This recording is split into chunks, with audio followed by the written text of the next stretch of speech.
Welcome to the deep dive. Okay, picture this. Ultra-fast internet, even in the most remote parts of South Africa. Sounds amazing, right? It does. But, well, here's the thing. For a lot of people using it, it's largely unofficial. So today, we're diving into this complex world of Starlink's roaming service in South Africa. Right. We're using your sources to really understand why this technically brilliant service is hitting these major roadblocks for, official long-term use and what might happen next. And what's really fascinating here, I think, is that contrast. You've got Starlink, this global tech force, changing connectivity everywhere. Yeah. And it's running smack into South Africa's very specific regulatory environment. It's more than just red tape. It's a fundamental clash, really. How does new tech fit with national goals? Okay, so beyond the headlines, let's talk performance. For someone, say, in a remote village, what does Starlink actually deliver? Are these speeds and, crucially, the reliability truly game-changing, especially with these new ground stations? Oh, absolutely. The technical side is genuinely impressive. You're looking at download speeds, typically 50 up to maybe 150 megabits per second. Uploads around 10, 15 megabits. Pretty good. Yeah, but the real story now is the latency. It's plummeted. Thanks to new ground stations, one near Nairobi that came online January 2025, another near Maputo in April 2025. Okay. Latency used to be like 200 milliseconds. Now it's down to maybe 40 to 80 milliseconds. Wow, that's huge. It is. Suddenly, things like online gaming, proper video calls, they become totally feasible in places they just weren't before. Right. But you mentioned headaches. Even with that amazing tech, there are serious operational issues. What's the actual day-to-day struggle for someone trying to rely on this unofficially? What's making it unreliable? Well, that technical capability is, undeniable. But the flip side is this big operational headache. It mainly comes down to Starlink's 60-day continuous use rule for roaming. The 60-day rule. Exactly. It's meant to stop people abusing regional pricing differences. But it means users on the roaming plan technically have to take their dish back to its registered country, say Mozambique, every 2 months. Wait. Physically take it back? Physically take it back. If they don't, they risk disconnection. We saw that happen to South African users back in June 2025. Imagine packing up your internet dish, driving across a border. That sounds absurd. It is. I heard about a small business owner who literally budgets for a Starlink border run.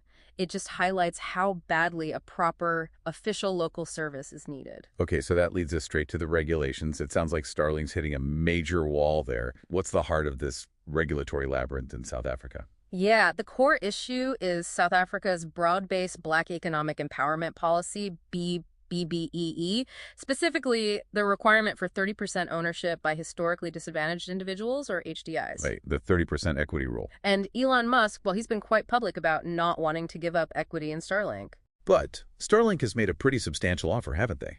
ZR $2 billion for local infrastructure, earth stations, data centers, connecting police stations, plus another ZR $500 million for equity equivalent investments, maybe for schools. Why hasn't that sealed the deal? It's a very compelling offer, no doubt. It shows they're serious. And crucially, the communications minister, Saleh Malatsi, has actually talked about equity equivalence deals. Equity equivalence, what does that mean? It means instead of direct ownership, a company makes significant, measurable investments in local development, skills, infrastructure things that achieve similar empowerment goals. It's not a new idea. Big companies like BMW, Ford, Toyota have used this model successfully in South Africa. Okay. So it offers a pragmatic path.